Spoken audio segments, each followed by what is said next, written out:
Good morning, everyone. And one of the surprises to me when I went to practice in Thailand, when I was first introduced to Theravada Buddhism and to Vipassana, was that the topic of sila, or ethics, or virtue, was one that brought people a lot of joy. It was a joyful topic. It was something that brought happiness. And that was not something I had ever imagined growing up or in the Western cultures that I had lived. In fact, grew up somewhat mistrustful of people who had overemphasized ethics, that it was somehow a little bit too puritanical or dogmatic or judgmental of people or hypocritical even at times. But the idea that it would bring you joy, and it wasn't just a surprise to discover people who had that orientation.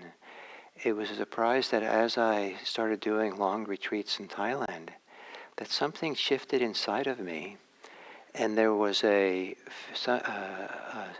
something got cleansed, something got emptied, something got space for something new to arise that I had never felt before, that felt as something that brought joy for living a life of non-harming, living a life that avoided the kind of unwholesome behavior that felt like it did a kind of violence to this inner place that was developing through the practice. And so the reference point of joy for ethics, for sila, for this kind of living this life of kusala and kalyana, wholesomeness and beauty.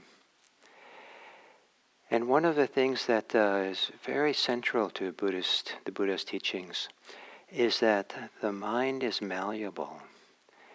And nowadays we might call neuroplasticity, that the mind can be transformed and made workable, wieldy, so that it's not stuck in a rut, but can become soft enough to workable enough to be able to do the inner spiritual work that Buddhist practice is about. And that's encapsulated in the idea of a training, that Buddhist practice is about training. Ethics is about training in ethics, not about perfection. So we don't hold ourselves up against a standard of either we're doing it wrong or doing it right perfectly, but that we're training. And many skills, many things we do in our ordinary life, we train to become better at. Riding a bicycle, playing an instrument, cooking a particular dish. We do it a few times until we feel like we can do it easily, without continuing to look at the recipe and being reminded or something like that. So we're training, we're learning, we're developing. And to orient yourself around meditation, that it is in fact not meant to be perfect. It's meant to be a training that we enter into with sincerity. A training where we do our best, knowing that we'll fall off the wagon and we'll just have to get back on again, or off the horse, I guess, and back on again and back on again, developing ourselves. And as we do so, we're developing a wholesome attitude towards ourselves as a meditator, a wholesome attitude towards our meditation, a wholesome attitude to whatever experience comes up in meditation. A beautiful attitude, and one that we can understand has some quality of ethics in it, that it brings us joy and happiness to be training to do our best, to train ourselves to meet our situation with kindness and non-hostility. And so we're training, which means we do our best, and knowing that our best is the best we can do, and not have any more standard than our own ability to do our best. And our best is going to vary from day to day, depending on our energy and our tiredness and life circumstances. and this wonderful sincerity of living this practice the best we can, and seeing it as a training, seeing it as something that we're slowly developing over time. So to assume a meditation posture, and that also is a training. Your body is slowly shifting and changing over time as you repeatedly enter into your posture. Some people talk about developing a yogic body by how we meditate. And the body itself will make subtle shifts, stretch, become stronger in particular ways that support this posture. It's a training in posture, meditation posture. And to lower the gaze, close your eyes.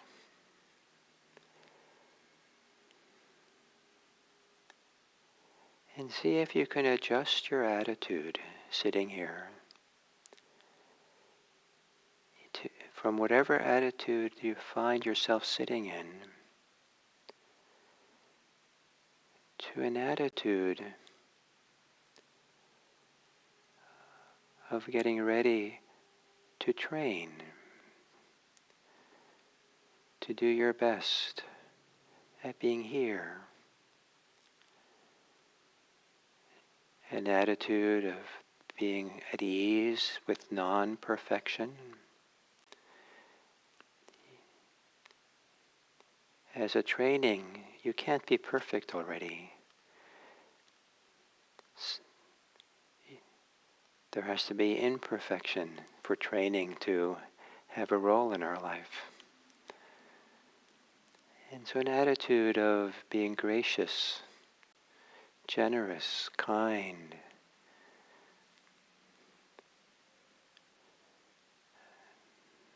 shifting from any unwholesome attitude we have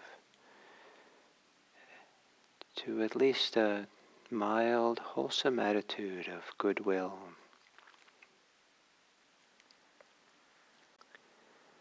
And then beginning the training by tuning in, attuning yourself with the body breathing.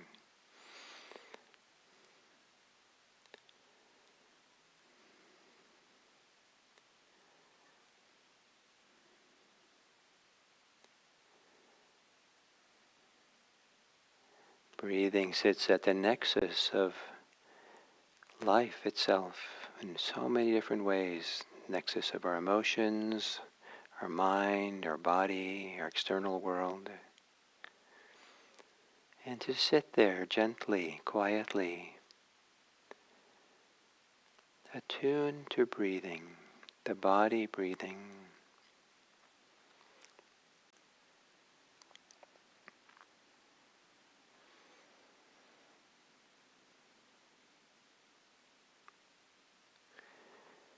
To give yourself a little more fully over to breathing, you might take a few long, slow, deep breaths.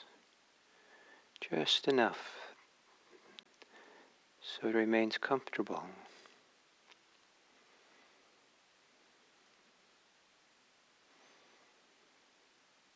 Relaxing on the exhale.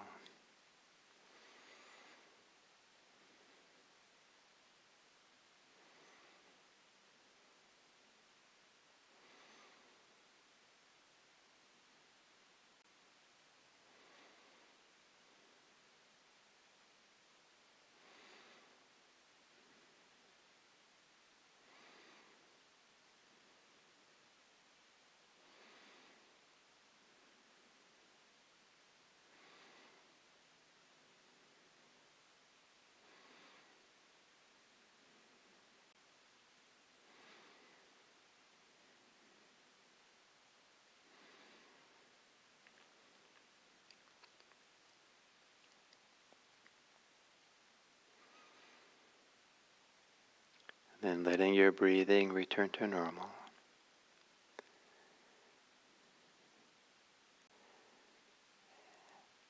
And for a few minutes here, if there's anything happening for you which is more compelling than breathing, you're thinking a lot, there's emotions and feelings, body sensations, sounds around you. Be aware of them while accompany those experiences with your breathing. Breathe with them, breathe through them. Where an emphasis on breathing right in the middle of these other experiences is a training in not being reactive or caught in these other things that are happening. Breathing is like a massage that softens the pull, the attachment,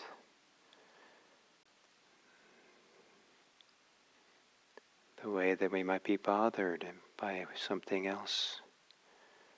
Just breathing with it, a training in allowing things to be.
And then in the middle of all things, center yourself more fully on the body's experience of breathing.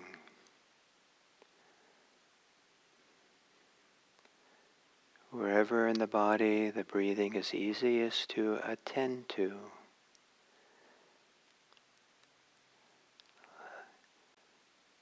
let there be a resting point there. Resting or centered on the ballast of the body breathing. A training in staying present. A training in beginning again when you wander off. A training in not being bothered by whatever is happening, that instead of being bothered, being aware.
And then as we come to the end of this sitting,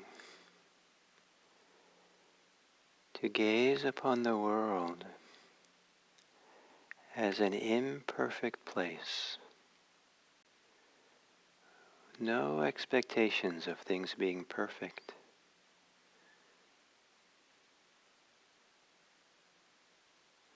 But for us to practice, train, in gazing upon that in an unbothered, kind way, here to support ourselves, our world,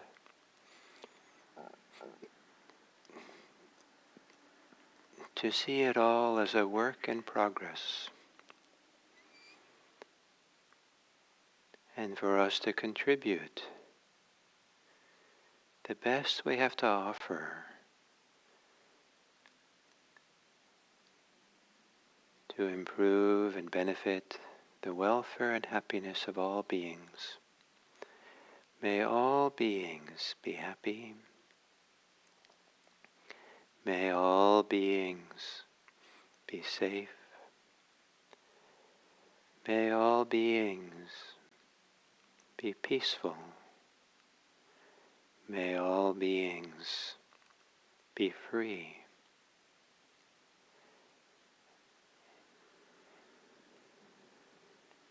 And may we engage in a training, in a development and a growth, that can be the case.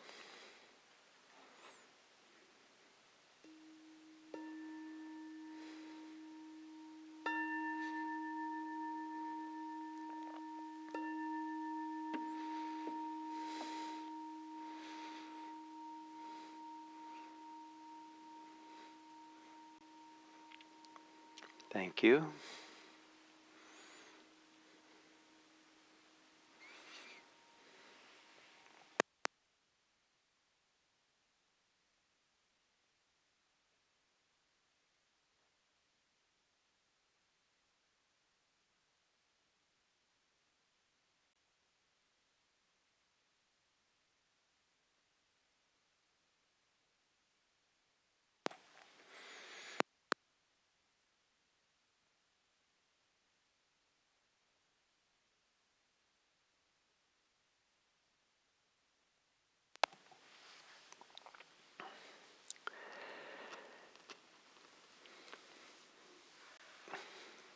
So at this talk I offer the fourth discussion about the introduction to Buddhist ethics.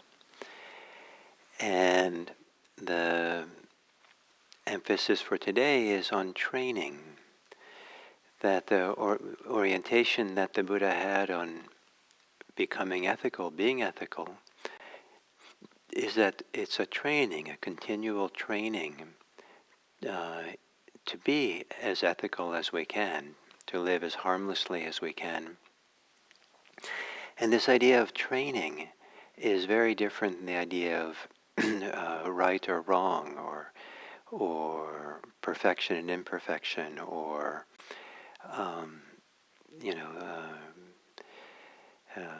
that there's absolute morality we are measuring ourselves against. The way that the 5 precepts are worded in Buddhism is that they're worded to be trainings.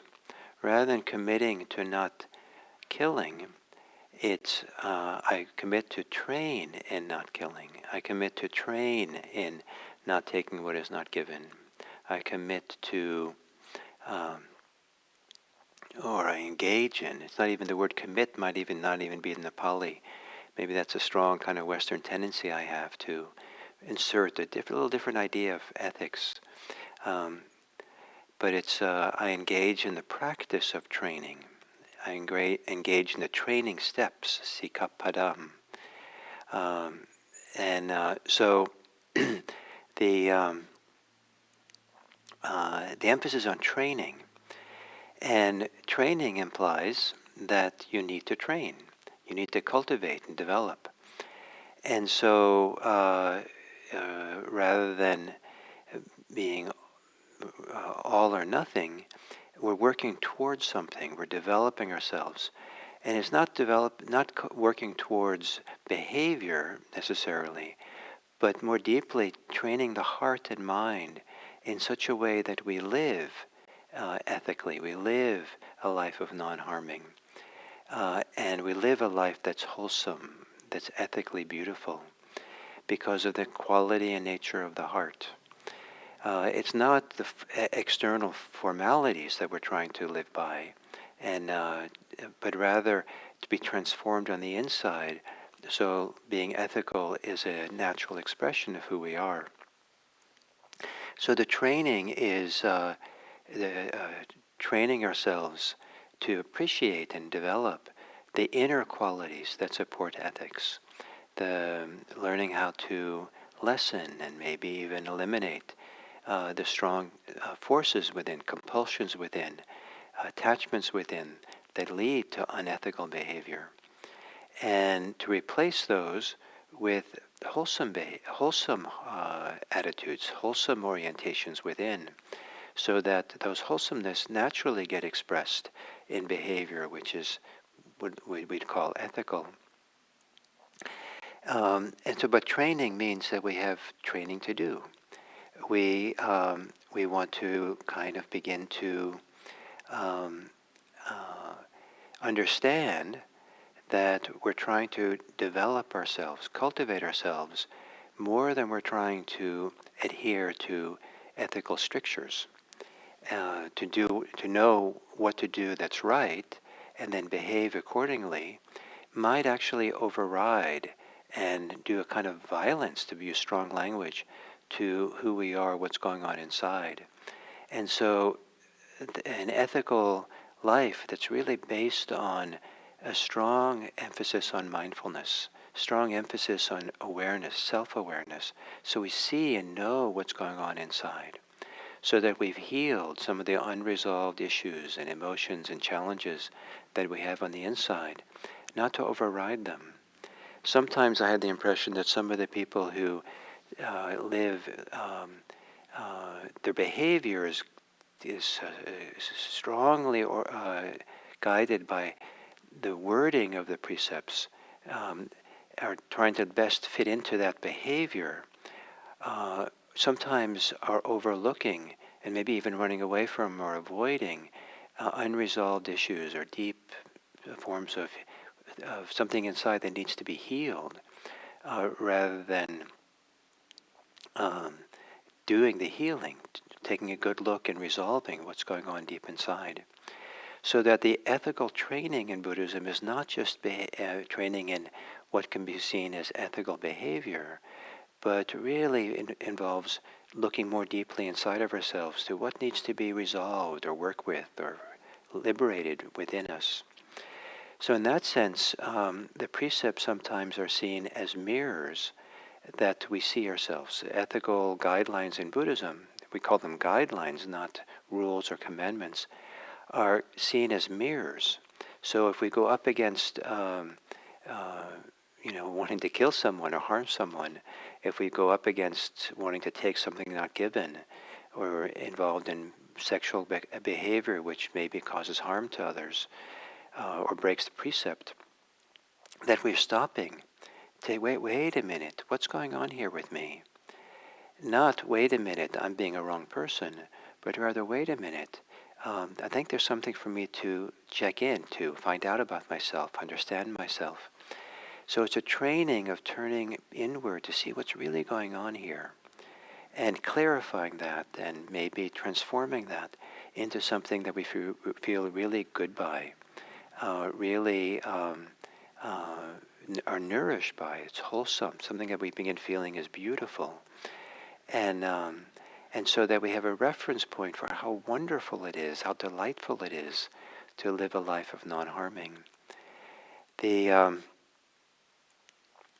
So to think of ethics as being involved something we train in, rather than something that's either or. And I think this is a very generous attitude towards ourselves, because we're not expected to be perfect, ethically perfect. What we're expected to do, if anything, is to be sincere in doing the training, doing our best we can. And if somehow we mess up, somehow we don't live up to what we're training for, then rather than spend a lot of time berating ourselves or being caught in the remorse, the idea is to take an honest look at what happened. We look at our mistakes, we look at how we've been unethical, to learn from it so we can do better in the future. Training has a lot to do with being forward-looking, not being stuck in the past. We learn from the past, we learn from our mistakes, so that we can do better in the future. But the emphasis is on, let's see how we can do better, to be inspired, to be motivated. Yes, I will try now to do better. And sometimes we have to restate that intention many times a day. Okay, well that didn't work out well, but I will try to do better, as opposed to justifying what we did. It's the other person's fault. They deserved it or something. It's always kind of looking at ourselves and can we do better? And how do we train? How do we become a person who naturally is going to be an ethical person? And so one of the interesting things about this is that the Buddha, in these training precepts, like not killing, not stealing, not involved in sexual misconduct, not lying, and not engaging in intoxication, that for lay people, there's, as far as I know, I've never seen any teachings of the Buddha that describes or provides punishments for people if they break the precepts. The Buddha didn't have a relationship with lay people, that he was in a place that was his job or his orientation to somehow intervene and judge people that way, or to punish people, or to advise that these people should be punished in any kind of way for being unethical. His monastic community had institutional ethics behavior, which there were consequences for, and things had to happen in order for the monks to kind of be in good standing or have harmony in the community. But and we have in our society institutional ethics. We have things that our government wants, and different institutions we're part of have ethical codes of conduct. And but Buddhism has codes of training, and there's no sense in Buddhism that there's some kind of Buddhist idea that you're a terrible person or bad person and you will somehow be punished by the Buddhist church or something like that, or the Buddhist church has a role in doing that kind of punishment.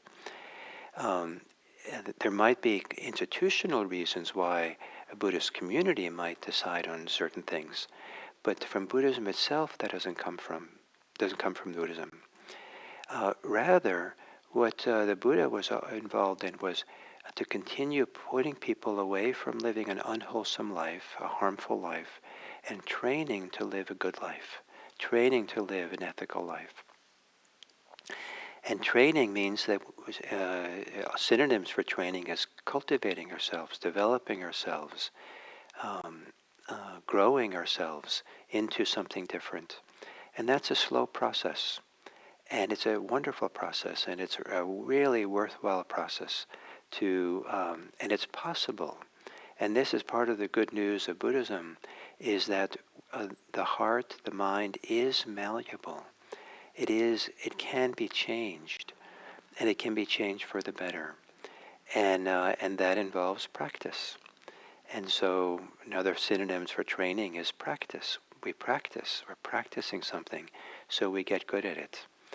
We practice so we develop proficiency, develop skill in what we're doing. And so there's proficiency in being ethical. One of which is to engage in ethical reflection. Some of the issues we're involved in our life are ethically complex. And it's not obvious what the least harming thing is that we can do. And so training ourselves to begin reflecting on principles, reflecting on consequences, thinking out, and is part of, I think, a wise life. to train ourselves to be able to wisely reflect about the ethics that impact of our lives, our decisions, how we vote, different things. So an ethical life is not just simply a life that lives by the precepts, but in a complex society, that it's also being able to be deeply reflective about what is going on in this wider world of ours. So it's a training. We grow into being ethical. And I think that's been one of my great joys of practice, is to slowly, maybe pretty slow, but to grow in kind of an ethical sensibility, grow in an ethical clarity and wisdom that about how to live and where to come from, in such a way that our heart and our minds become our best friends. We like it there. We enjoy ourselves because we know that we're not oriented towards causing harm to anyone, self or others. We've trained ourselves that way to live wisely, effectively in this world with a way that is ethical, wholesome, beautiful, and beneficial for all beings. So the theme so far for this week as Foundations for Buddhist Ethics is the importance of non-harming, the importance of wholesomeness, wholesome qualities, developing wholesome states, looking at the issues of ethics from the point of view, is it wholesome or unwholesome, or skillful or unskillful? Then yesterday I talked about beauty, this sense of inner beauty that can be developed, that's closely connected to being ethical. And then today, the idea of training in it all, that is something we train in and develop over time. And then we have one more talk tomorrow on the foundations of Buddhist ethics.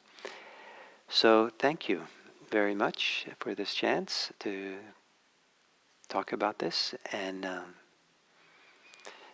I hope that you find opportunities to train today. Maybe you might think ahead into the day and think about situations that might be challenging for you, and how might you train to enter into those situations with so that you train in being ethical or maintaining an inner beauty or wholesomeness in what you do. Thank you.